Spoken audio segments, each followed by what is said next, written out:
Hello dear students, my name is Lucky Ahuja and I am your EVS teacher for class 5th. In class 5th EVS, we have started learning our chapter number 18 and this chapter is named as different types of houses. So in the previous part, we talked about some different kinds of houses and today in this part 2, we are going to talk about common shelter. तो प्यारे बच्चों, कक्षा 5 EVS का हम 18वां अध्याय पढ़ रहे हैं और इस 18वें अध्याय का नाम है डिफरेंट टाइप्स ऑफ हाउसेस, अलग अलग प्रकार के घर। तो पहले भाग में हमने कुछ अलग अलग प्रकार के घरों की बात की थी और आज इस दूसरे भाग में हम कॉमन शेल्टर यानी आम आश्रय की चर्चा करेंगे। Now, there's a high expenditure if a house with all the basic amenities and luxurious facilities is to be constructed. तो बच्चों, हम जानते हैं कि कोई ऐसा घर बनाने के लिए जिसमें सभी मूल सुविधाएं हो और सभी विलासितापूर्ण या आराम देने वाली सुविधाएं भी उपलब्ध हो, तो ऐसे घर को बनाने के लिए बहुत खर्चा आता है, बहुत पैसे लगते हैं। Now, people construct houses according to their requirement and capability. तो लोग जब घर बनाते हैं तो वो घर अपनी आवश्यकता के अनुसार बनाते हैं और साथ ही साथ अपनी क्षमता के अनुसार बनाते हैं, यानी जितने उनके पास रिसोर्सेज होते हैं, जितना धन उनके पास होता है, उसी अनुसार वो घर बनाते हैं। That is why some houses are big or small and some are कच्चा और पक्का हाउसेस। और यही कारण है बच्चों कि कुछ घर बहुत बड़े होते हैं, कुछ काफ़ी छोटे होते हैं, कुछ घर कच्चे होते हैं और कुछ घर पक्के होते हैं।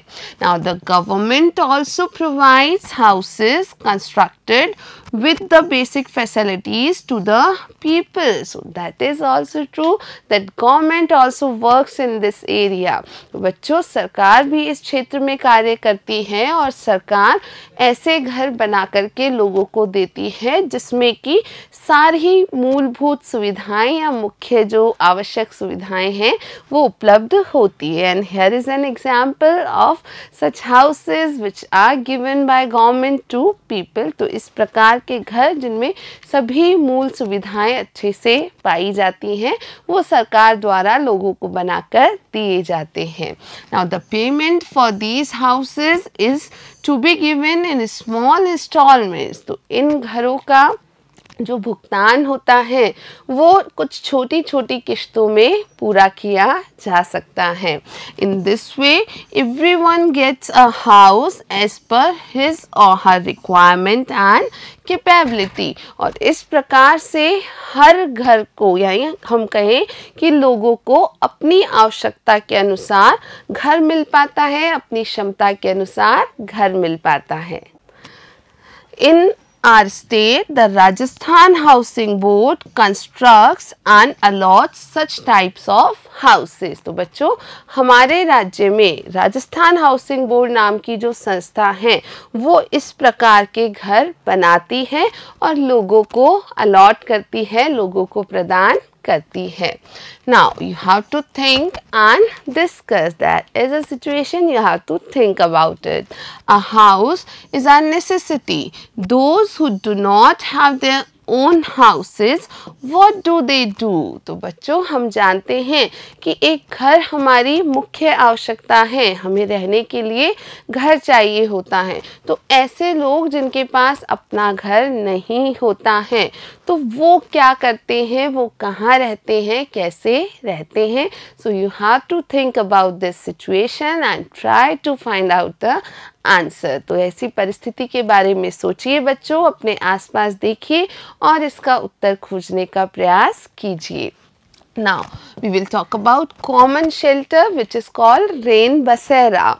Now the government makes arrangement of a common shelter or rain basera for those who do not have their own houses. तो बच्चों, याद रखना है कि ऐसे लोग जिनके पास अपनी रहने की जगह नहीं होती है, अपना कोई घर नहीं होता है, तो उनके लिए सरकार प्रयास करती है, सरकार कार्य करती है। ऐसे लोगों के लिए सरकार कॉमन शेल्टर का प्रबंध करती है। Where all the facilities like pure drinking water, clothes to wear, bed sheets, a cupboard to keep their belongings, toilets, first aid, means of entertainment like television etc. are available to them free of cost.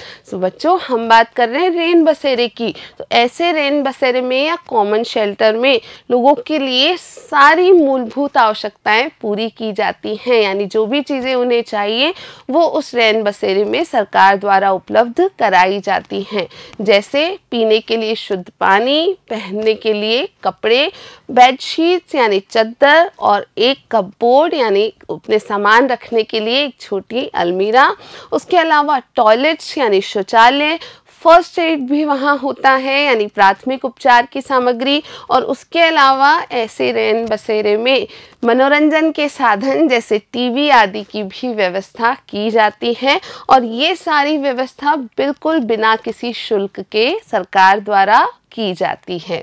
Now, these common shelters constructed for the homeless are kept open for 24 hours throughout the year। तो बच्चों ये इस प्रकार के जो common shelters हैं, ऐसे rain बसेरे हैं, ये ऐसे लोगों के लिए तैयार किए जाते हैं जिनका अपना कोई घर नहीं होता है, और इन्हें 24 घंटे खुला रखा जाता है और पूरे साल भर ये ओपन रहते हैं, यानी साल भर 24 घंटे कभी भी कोई भी ऐसा व्यक्ति जिसके पास रहने कोई स्थान नहीं है वो इन आश्रय स्थलों में जाकर के आश्रय ले सकता है या वहाँ रहना शुरू कर सकता है।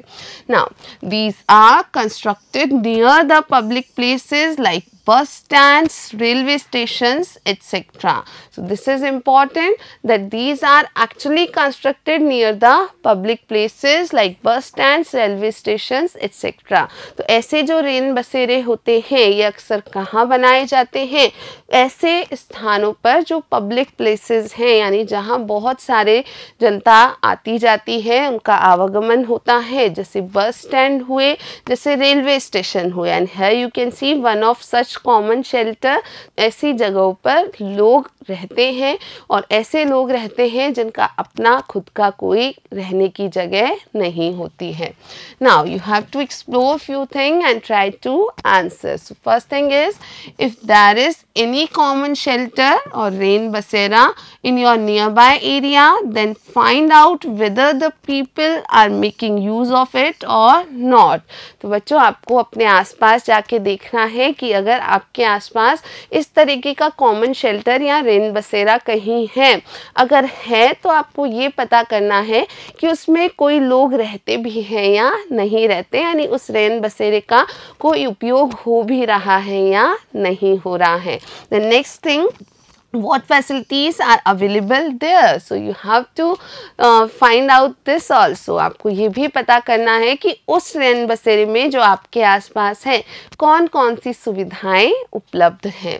Now next thing, which places or buildings are there in your area that are available for common use? So you also have to find it out that if there are any buildings in your locality or area which are available for common use by people। तो आपके आसपास क्या कोई ऐसी building है, कोई इमारत है जिसको कि सबके उपयोग के लिए, कॉमन यूज़ के लिए स्वीकारा गया है या जिसे कि उपलब्ध कराया गया है सभी लोगों द्वारा उपयोग करने के लिए।